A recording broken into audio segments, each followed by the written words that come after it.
Окей. What's up? Би анх YouTube хий гэж юусоо бодоогүй. Зүгээр л видео эдитлэх, засварлах ажилд нь бол дуртай байлаа. 2016 онд анх видео эдит хийхийг сонирхож эхэлсэн. Тэр үеэс эхлээд YouTube дээрээс Premiere Pro дээр яаж ажиллах вэ? After Effects дээр ажиллах вэ? Video transition яаж хийх вэ? Color grading яаж хийх вэ гэх мэт мэдээллүүдийг бол үзэж тагаа сурснаа бол одоо санаж байна. Тэгж яваад хаяа өөртөө зориулж ганц нэг видео эдик болоод тэрийг зөвхөн өөрөө үзээл фолдертой яг л хадгалчихна. Хинт ч үзүүлдэггүй, хизээч нийтэлдэггүй. Тийм л эссэн. Тэгэхээр би нөгөө процессд дуртай байсан юм шиг байгаа. Үр дүнд нь биш процессд дуртай байсан юм шиг байгаа. Тэгэхээр явандаа нэг зүйлийг ойлгосон. Би зүгээр хобби маягаар энэ зүйлийг хийгээд орхих биш. Үүнийг илүү зорилготойгоор хуваалцмаар байна гэж. Үзэлт subscriber гэхээс илүүтэйгээр ийм мэдрэмж төрүүлдэг бичлэг хийж чадна гэдгээ өөртөө батлах. Тэр мэдрэмжийг видео болгоод хүмүүст үзүүлэхийг зорьсон л гэсэн. Тэгээд л YouTube руу их шийдвэр төрсөн. Яагаад гэвэл энэ дуртай зүйлээ зүгээр нэг хобби хийвэр нөрхөх биш. Амьдралтаа орон зай гаргаж тууштай хийж үзмээр санагдсан л гэсэн. YouTube дээр видео нийтэлж эхлэн гэдэг бол надад нэг төрлийн амлалтаа биелүүлж буй хэрэг байсан. Олон жил орхиж хийж авсан тэр л дуртай зүйлээ одоо зоригтой тууштай гэсэн шийдвэр төрсэн байдал. Миний хувьд энэ бол яг нэг төрлийн өөрийгөө илэрхийлэх хэл болох юм болов уу гэж би бас харсан. Эцэст нь хэлэхэд би YouTube-ийг жигсэн нь бол зүгээр л нэг тренд дагаад хийж байгаа зүйл ерөөсөө биш. Харин олон жилийн турш дотроо хийж явсан тэр дуртай зүйлээ эцэст нь ам оруулж амьдралын хэмнэл дундаа өөрийн өнгө аясыг хадгалах нэг оролдлого байсан. Энэ миний хувьд нэг төрлийн зориг, нэг төрлийн шийдвэр, нэг төрлийн алхам гэж хэлж болох байх. 9-18 гэдэг бол энгийн 1-2 тоо шиг санагдчихна. Гэхдээ зарим хүний хувьд энэ тоо амьдралынх нь бүх цагийн хуваарийг, бүх боломжийг, заримынх нь бүх мөрөөдлийг хүртэл баглах хүрээ болдог. Өглөө 9 цагт ажил эхэлнэ. Орой 6 цагт дуусна. Заримдаа бүр 7, 8, 9, 10 ч хүрч магадгүй. Гэрээсээ гарахдаа гэгээтэй угтаж, эрэхт нь харанхуй угтдаг. Энэ хэмнэл донд хүн өөрийгөө аажмаар гээж эхэлдэг юм шиг санагдсан. Өдөр бүрийг дөнгөж амжиж байгаа мэт мэдрэмж. Бүтээмжтэй гэхээс илүү амьд байна гэдгээ батлах гэж амьсгаа авч, орой бүр амарч байна гэхээс илүүтэйгээр зүгээр хүнжилтөө шургаж, өөр нэг өдрийг өнгөрүүлсэндээ дотроо баг зэрэг баярлах мэдрэмж. Бүтэн цагийн ажил хийдэг бидэнд дуртай зүйлдээ бүрэн зорцуулах цаг гэж баараг л байхгүй. Ажил тараад шууд л өөрийгөө асаана гэж байдаггүй. Уг нь дуртай зүйлдээ цаг зарцуулах юмсан гэж их боддог. Гэхдээ орой тараад ирэхэд зүгээр л чимээгүй сухыг хүсдэг, би амраахч биш зүгээр л дуугүй байхыг хүсдэг. Ингээд л өдөр дуусчихсан байдаг. Нэг л мэтгэд маргааш өглөө 7 цаг, магадгүй 6 цаг. Эдийн засгийн хувьд харвал доктортой байж болох ч сэтгэлийн хувьд бол хоос урсан юм шиг мэдрэмж бол төрдөг хаяа. Гэхдээ би яг юуны төлөө хөдөлмөрлөд байна вэ гэж өөрөөсөө асуух үед дуугүй л хариу болдог. Тэгээд л ойлгож эхэлнэ ажил хийх нь хэрэгтэй. Гэхдээ зөвхөн амьдрал залгуулах гэж ажилласаар байвал амьдрал өөрөө утгагүй болж эхэлнэ гэсэн үг. Надад видео хийх гэдэг бол хобби байхаа болцсон. Энэ бол өөрийгөө мэдрэх, өөртөө чи хинбэ гэж сануулах цорын ганц орон зай. Хичнээн бага байсан ч орой бүр 30 минут өөрийнхөө дуртай зүйл цаг гаргаж амралтын өдрөөр хийхийг гэсэн зүйлээ хийх. Энэ бүхэн миний амьд байгааг батлах, жижиг баталгаа болдгоо гэж би боддог. Тэгэхээр та бүхэн ч гэсэн өөрийнхөө хоббинд цаг зарцуулах хэрэгтэй шүү. Хэрвээ бид өөрсдөө дуртай зүйл цаг гаргахгүй бол тэр сэтгэл гээсэн хүмүүсийн жагсаалтанд шингээд л дуусна. Харин би тийм баймааргүй байна. Миний бодит хөдөл 9-18 гэж хязгаарлагдсан ч гэсэн миний жинхэнэ амьдрал 18:01 минутаас эхэлдэг.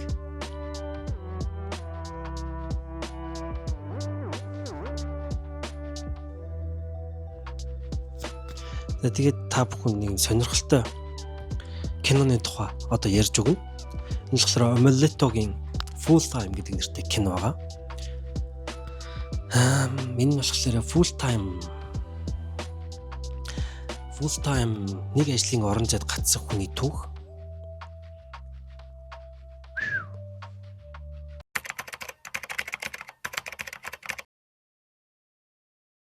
Майкл хідэн найзуудаагаа гудамжны булан дээр хөвжилтөн сууж байлаа. Инээд хөөрт залуу насны эрхчлөө. Энэ л эдний амьдралын хэв маяг.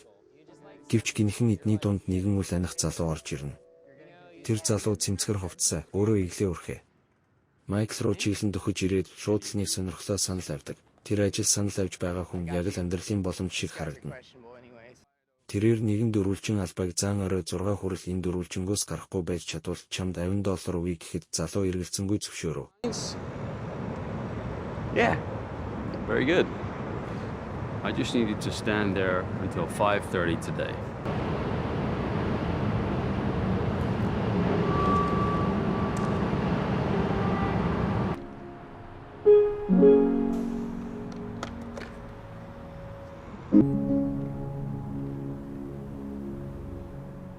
Орой 18 цаг болоход өнөөх залуу $50 барьсаар ирж залуугийн гараа болов. Great job. Thank you.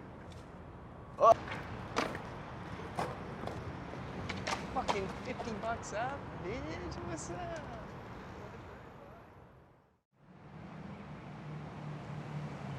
Цаг хугацаа өнгөрч хэдэн жилийн дараа Майклийн амьдрал эсвэр болсон байлаа. Yes. Өмнө нь гудамжинд хөгжилтөнд сууж байсан нэр найзууд нь одоо өөр хүмүүс болжээ. Эд Майклийн хувцас царай өрх, амьдралын хэв маяг өөр болсныг гайхан ажиглана. Тэд хам явж хөгжилтгийг хүсгэд Майкл дөрвөлжингөөс гарч болохгүйгээ хэлв. Have fun.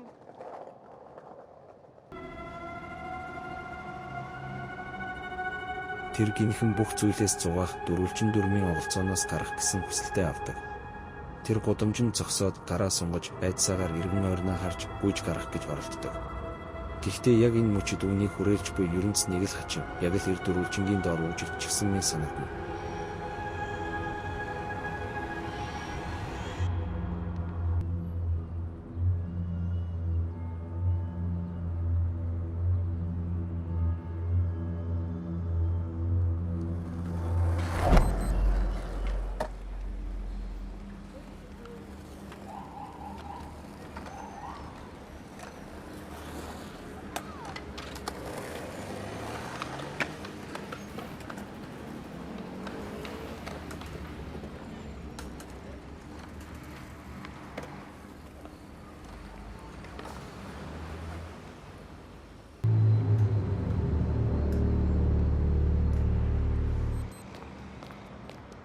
There you go.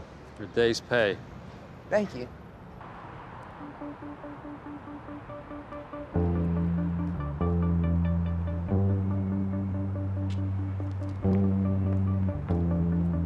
Тэр залуу зүгээр ч нэг явж байгаа юм биш. Тэрний алхах замд яг л огсон дүрмэмэ, нууцлаг, учир шалгаанаа. Сүүдэр халахлагдсан эр газар. Майкл сэмхэн хараад хэн болохыг нь мэдэх гэсэн чинь гин нүдэнд нь иймэргүй зүйл үзэгдэнэ. Тэр хүн алиалагчийн хувцасаа байлаа. Тэр ойлгож эхлэн энэ бүх зүйл зүгээр нэг санамсаргүй охиолдол биш, харин ямар нэгэн гүн уух системийн нэг хэсэг байх шиг.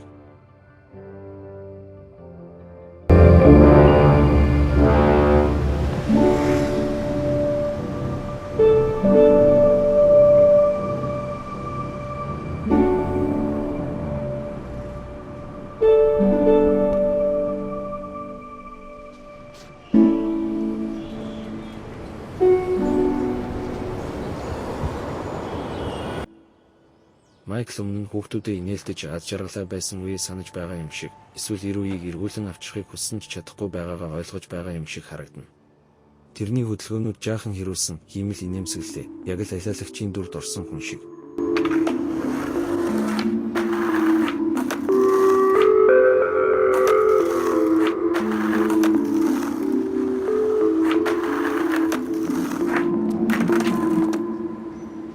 What do you do? Nothing. Nothing. There you go. Your day's pay.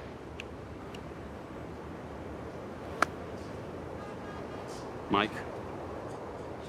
Майклийн амьдралд нэг л өдөр эр залуу дахин гарч ирнэ. Тэгээд ир өмнөхөөсөө ч илүү сүрлэг, илүү нарийн үгийн асуудал бүхий дөрвөлжин санал болгоно. I'm raising your salary by 30%. Really? And now, you're here. Майкл ир залуугийн санал болгож буй шин дөрвөлжин хараад үнэхээр баярлана. Урд нь жижигхэн зүйлсийг л хангалуун байсан нэр одоо арай өөр хүн шиг. Дөрвөлжингийн өнгө илүү од, илүү гялалцсан, илүү байршилт байгаадаа сийг л хангалуун байна. You can see the bridge from here. You earned it. Hey, I appreciate it.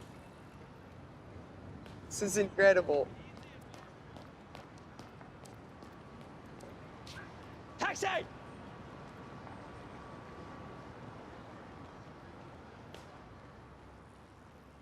Bitch, they're dumb as fuck. They will literally buy anything. I'm telling you, I'm gonna put my farts in jars and sell them next. Okay. Okay. Alright. Хэсэг хугацааны дараа буюу олон жил өнгөрсний дараа Майкл одоо илүү хөгшөрсөн уршлагаа гэхдээ ядрах шинжээ хүн болжээ. Түүний өсний өнгөс ирэг зарим хэсэг нь буурлаж харцсан анхны өдрийн галцоогоо харц биш болж хувирсан байдаг. Энэ хэсэг Майкл амьдралдаа олон зүйлд хүрсэн ч эр бүхний цаана цаг хугацаа өнгөрч амьдралын үнцийн доод орон зай нь хоосорсон мэт харагддаг. Хэдийгээр амжилтад хүрч нийгмийн өндөрлөг гарсан ч үүний царайд харагдах зүйл бол гуниг хоосрол орхигдсон мэдрэмж юм. Энэ хэсэг нь Майклийн амьдралын уг учир аз жаргал амжилтын алаарх ойлголт өөрчлөгдсөн. Гэхдээ буцах аргагүй болсон хуучрал өсгөлийн дүр үрхийг харуулдаг.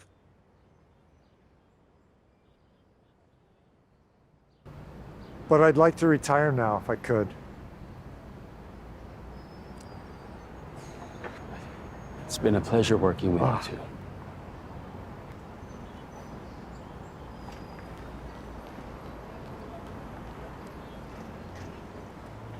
Киноны гол санаа бол хүний амьдралд олон зүйлд амжилт гаргаж, карьераа хөгжүүлэх гэж ихийг хичээдэгч, эрх үеих хөдөлмөрийн ард өөрийгөө хайраа хүмүүсээ аз жаргалаа алддаг ухаан юм.